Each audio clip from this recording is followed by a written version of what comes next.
बड़ा बड़ा अफसर सारी जमीन माल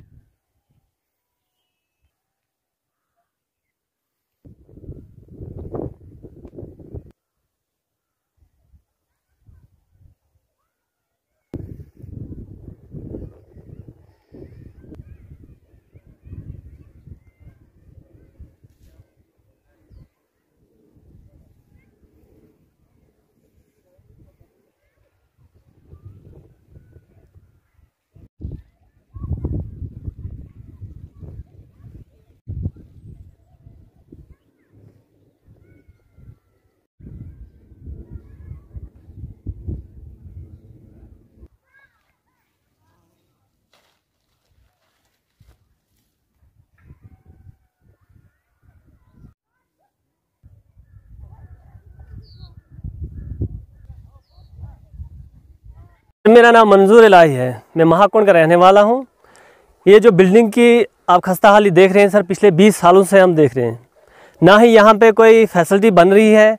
सरकार बड़े बड़े दावे करती है कि ये बिल्डिंग आज बनेगी, कल बनेगी। हम एडमिनिस्ट्रेशन के पास भी गए, लेकिन किसी ने अभी तक कोई काम नहीं किया इस पर।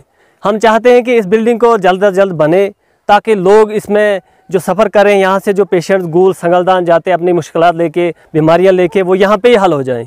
हम सरकार से यही गुजारिश करेंगे कि इस बिल्डिंग को कम से कम जल्द अज जल्द कंप्लीट करें, ताकि इसमें हम अपनी फैसिलिटी ले सकें। सर कोई बदलाव नहीं आया ग्राउंड लेवल पे। अगर देखें पूरे गाँव में कोई बदलाव नहीं आया। बिल्डिंग की हालत देखें, जब भी जो भी ऑफिसर यहाँ आता है, जो भी वोट लेने के बहाने आता है कि हम जी इस बिल्डिंग को जल्द अज जल्द तैयार करेंगे, कंप्लीट करेंगे, आपकी फैसिलिटी देंगे, लेकिन अभी तक कुछ नहीं हमें मिला, ना ही देखा। आपने भी देखा कि बिल्डिंग की हालत क्या है। सिर्फ दावे किए जाते हैं सरकार की तरफ से, बनाया कुछ नहीं जाता है। ग्राउंड लेवल पे सिर्फ जीरो है सर। महाकुंड में आज तक बना ही नहीं। हॉस्पिटल की हालत ये है, आप खुद देख रहे हैं। मेरा नाम अरशादा बेगम है। मैं महाकुंड में रहती हूँ। मैं गरीब हूँ, मेरा बच्चा है मेरे पास। मैंने 2 कनाल जगह गवर्नमेंट को दी थी हॉस्पिटल के लिए। एक बना ऐसे नॉर्मल, तो एक बना रहे ठीकरा जैसा है, बना कर रखा है। नहीं उसका मुझे कोई फ़ायदा, नहीं गांव वालों को कोई फ़ायदा है। नहीं मुझे कोई मुलाजिम लगाया मेरे को, मेरे बच्चों को, नहीं हमें कोई मुआवजा दिया। 20 साल हो गए एक को, 10 साल हो गए एक को। जनाब मैं बहुत बार इनके पीछे चल चल के मार गई हूँ। मैं घर से खाना उठा के इनके पीछे चलती हूँ।